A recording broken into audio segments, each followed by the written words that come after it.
أعوذ بالله من الشيطان الرجيم. بسم الله الرحمن الرحيم.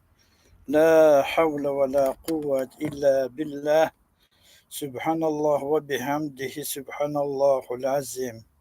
Ассаламу алейкум ва рахматуллахи баракатух, дорогие мои братья и сестры.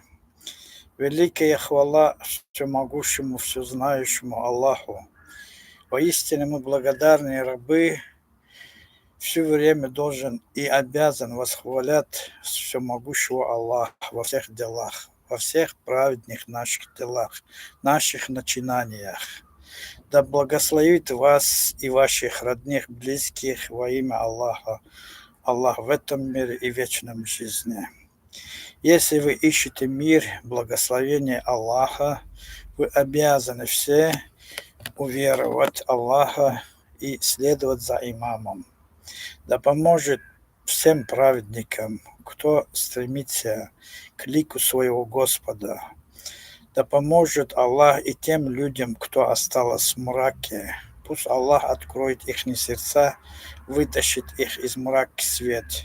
Свет – это есть слово истинное, слово Божье, слово, которое подтверждает всегда еще впереди. Но сегодняшний день я еще год назад говорил о событиях, что Азербайджан создает смуту во всех странах СНГ. Но слава Аллаху всемогущему, правительство России Владимир Владимирович Путин это уже понял. И в конце концов Азербайджан себя опозорил,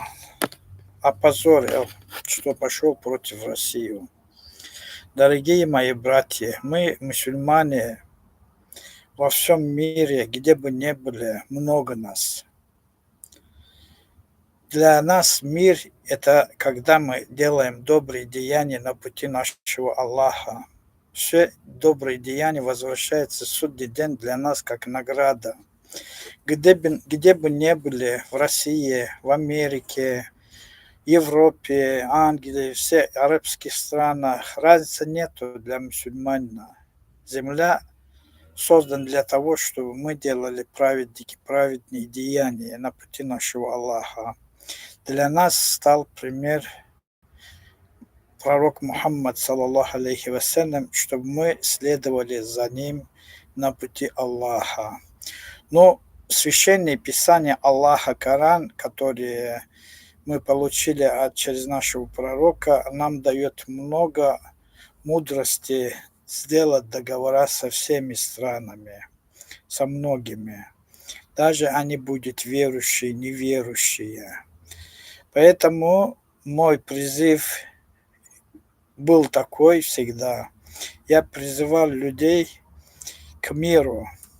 Я открывал все грязные дела Азербайджанской республики.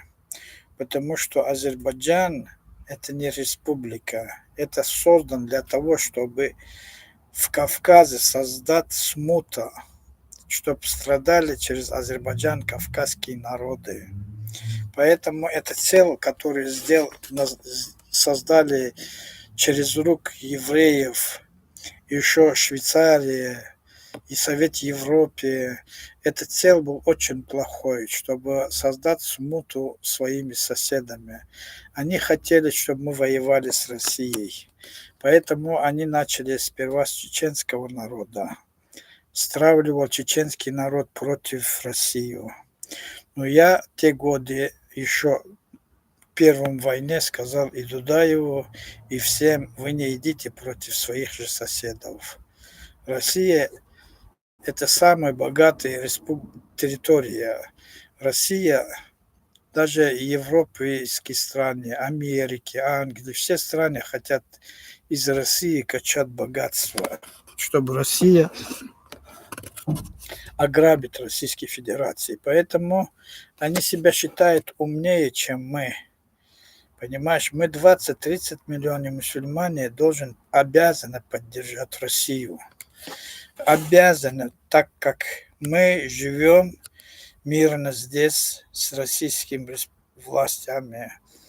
И мы обязаны, если какие-то есть требования, просить у президента, у Госдумы решать, устроить жизнь для мусульман России, Российской Федерации. Это обязаны мы требовать. Но это не входит в планы, чтобы мы отвернулись от России. Где бы ни был мусульманин, он обязан создать мир и Аллаха, и благословение его мир вокруг себя. Сколько бы вам зло не сделали, вы обязаны и столько добро делать им. 1000 раз вам зло, если будет делать, и вам приказано пророком делать 1000 раз добро людям. Потому что зло – это сатана. Ну, это сатана получил власть от Аллаха превратиться в все, чтобы обмануть человека. Сатана даже входит в тело, организм человека и его с пути сбивает. Поэтому, дорогие мои братья, сегодняшний день Азербайджан там готовится к войне против России. Идет слухи, окопы, ямы копает для своих войск, чтобы земля проглотила их войска. Поэтому Азербайджан совершает очень подлые шаги против России, против лезгинского народа. Я призываю всех лезгинязычных народов Азербайджана, не поддерживайте эту республику. Это не республика, это шайтанское гнездо всех преступников. Это те преступники, которые во времена разных пророков существовало. Если взять сегодня Азербайджане, дозволено однополый брак, как в Содоме и Гоморре. В Азербайджане дозволено обманывать в весах. В Азербайджане дозволено взятки, коррупции. В Азербайджане дозволены все грязные дела. Но вы считаете, это Азербайджан честь какой-то. Это не честь, это грязная республика, которая отстающий на земле. Там не решается вопрос людей. Но вы не давайте азербайджанский народ, чтобы вас использовали грязные ваши политики. Потому что в вашей Госдуме все депутаты, все грешники, начиная от президента, высокомерные, все это грязные люди, которые не знают истинное слово Аллаха. Если они знали бы, что есть пророк Мухаммад, посланник Аллаха, они не сочинили бы в Азербайджане грязной конституцию.